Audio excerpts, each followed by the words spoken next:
The United States often celebrates its status as the world's oldest democracy, yet it remains a nation that's never elected a woman to its highest office in the land. This contradiction resurfaced sharply when former First Lady Michelle Obama declared that America is still, quote unquote, not ready for female leadership. Her blunt assessment echoes the struggles of former Vice President Kamala Harris and the long shadow of Hillary Clinton's defeats, each reflecting a country still wrestling with both gender and power. As parties quietly prepare for 2028, the question grows louder and more urgent. What will it finally take for a woman to reach the zenith of U.S. political power, and will anyone dare to try next? Stay with us for our next report. The United States likes to call itself the world's oldest democracy. It celebrates its freedoms, it honors its institutions, yet one symbol remains stubbornly absent. The Oval Office has never been led by a woman. And this week, Michelle Obama reminded the country of that unfinished story. She spoke in Brooklyn during an event for her new book, The Look. The tone was warm, but her assessment was not. "You're not ready for a woman," she said. She even told the crowd not to expect her to run. "Don't waste my time," she added.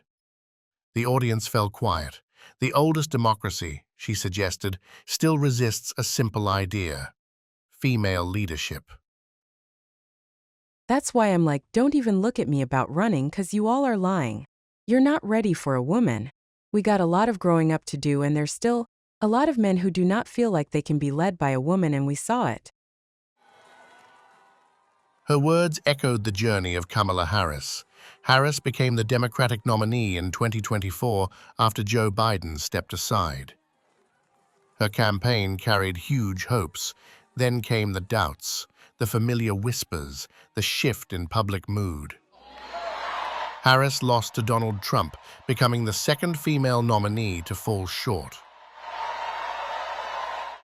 In her memoir, 107 Days, Harris reveals how deeply gender shaped her decisions. She wanted Pete Buttigieg as her running mate, but she worried the ticket would push voters too far. "We were already asking a lot of America," she wrote. She believed the country might not accept a woman, a black woman, and a multiracial first family all at once. It was a burden no male candidate had faced. But we were already asking a lot of America to accept a woman married to a Jewish man. Part of me wanted to say, screw it, let's just do it. But knowing what was at stake, it was too big of a risk. Hillary Clinton understands that burden well. She tried twice to break the ceiling. Now she speaks more bluntly. She warns women not to be handmaidens to the patriarchy.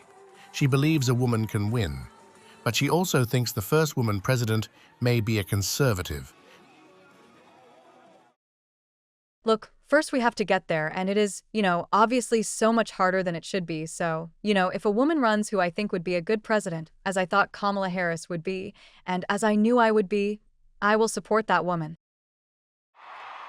This possibility worries Democrats. They once believed that more female candidates would normalize the idea. Since 2008, 10 major female contenders have tried.